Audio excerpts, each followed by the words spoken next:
तपाईलाई फेरि पुलिसले थुन्ने भनेर लेखेछ 1 वर्ष। पुलिसले थुन्दै भनेको त्यहाँ बेसारमा अहिले फेरि थुन्ने भनेर लेखेछ यहाँ के गर्ने? के गर्ने त बस्नै पर्यो नि त नमरेसम्म के गर्ने त्यसै भयो नि त बाबु है। पुलिसले थुन्दै भनेको के गर्ने त द्याए बजे पैसा छैन के अरे म पिन्सकालो होइन मेरो छोरा लौरो होइन के पैसा पनि म त आएछ भने बाबा कति 1500 सेवा आयो बेसारमा बुझेको के बिरामन आमै कसको? मेरो तपाईलाई हानेको? त्यो मानबहादुरले म हान्न गन्द यति मानबहादुरले तपाईँलाई यहाँ हानेको बोक्सी भनेर हानेको हालेर म त आइ मामा भनेर यहाँ दिसो त आवाज झार गले भने बोल्यो आइमा यसरी मार्ने बेलामा त्यसो मार्दा फेरि त उठेको मगर त्यसरी समातेर माम बसेछ उमे उठेछ। मेरो आँखाले फेरि त के अरे यहाँतिरको त अलिकति दाउरो थियो हे बाबु तपाईँले त लौ तपाईँ त भने मैले एउटा हात यसो समातेछ एउटा हात यसरी लौ त तपाईँले भने मैले अलिकति ठटायो हे बाबु।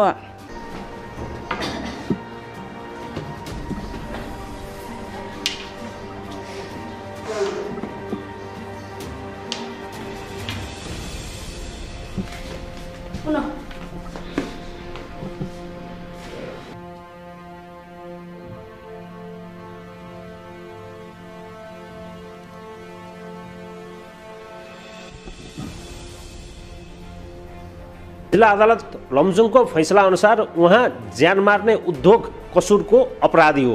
पहिला प्रहरले पक्राउ गरिसके पछाडि 1.5 लाख रुपियाँ धरौटीमा उहाँ छुट्नु भएको थियो तर फैसला हुँदाखेरि 1 वर्ष कैद सजाय निर्धारण भएको छ र अब उहाँ 1 वर्ष कैद बस्नुपर्नेछ जिल्ला अदालत लमजुङको फैसला अनुसार।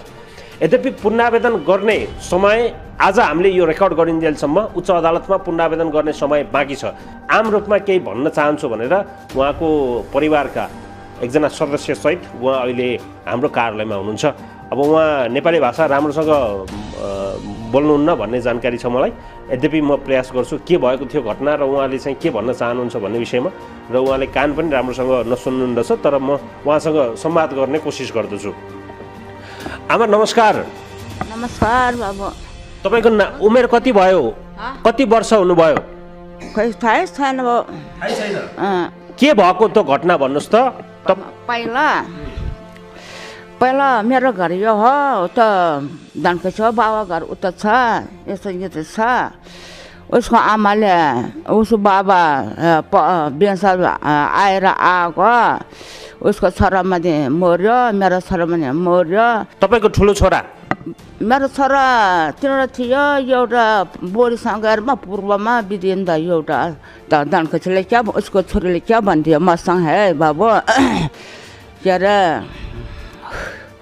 म त बेसर सोन हुँदैन बोल्नु हुँदैन म त अलग्गै बसिएको है यसो कालमा अलग्गै बसिएको भन्थ्यो। बुसी सत्य तपाईँको छोरा तपाईँले खाएको भन्थ्यो। तपाईँलाई बोक्सी भनेको?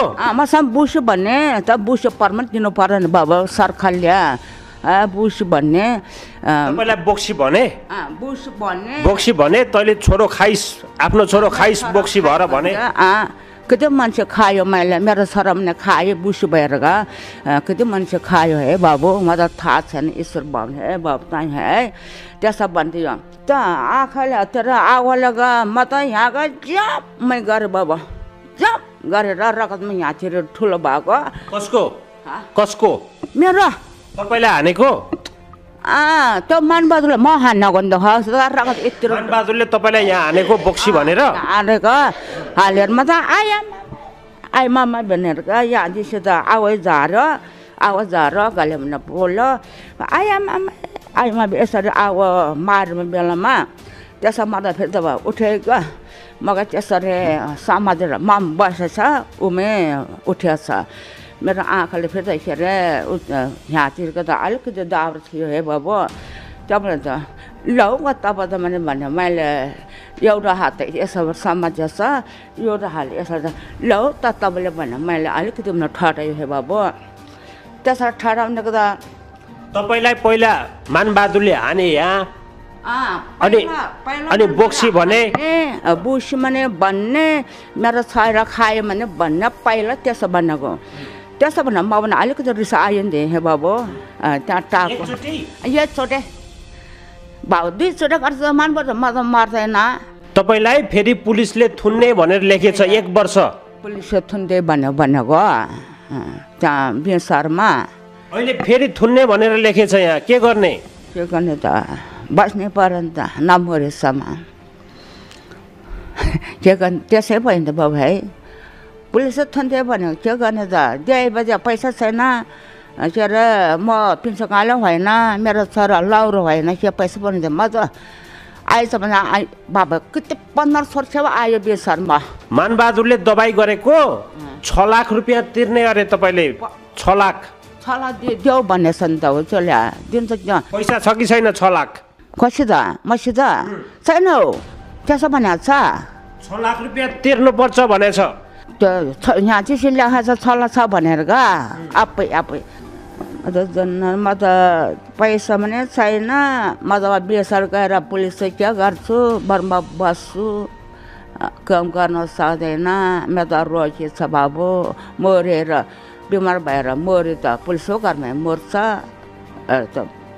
त यो वर्ष बस भनेको छ अरे बोरीले त्यसो भनेको छ है त्यसो भनेको छ म त यो वर्षै बस्छु पैसै छैन के दिने त मैले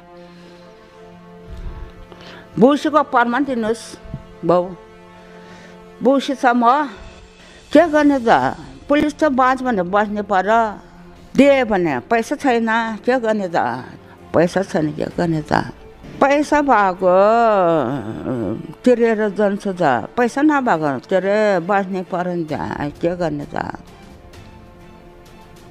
पैसा छैन दबाई खान पर्छ कि पर्दैन तपाईँलाई खान्छु यहाँ ल्याएर खान्छु कहिले कहिले त खान्छु कहिलेको त यादै छैन प्रेसर हो कि अझ त्यहाँदेखि त बुझेको के सासुले कहीँ बिरामा नरेछ दिए आमै खजरै छ पनि आवाज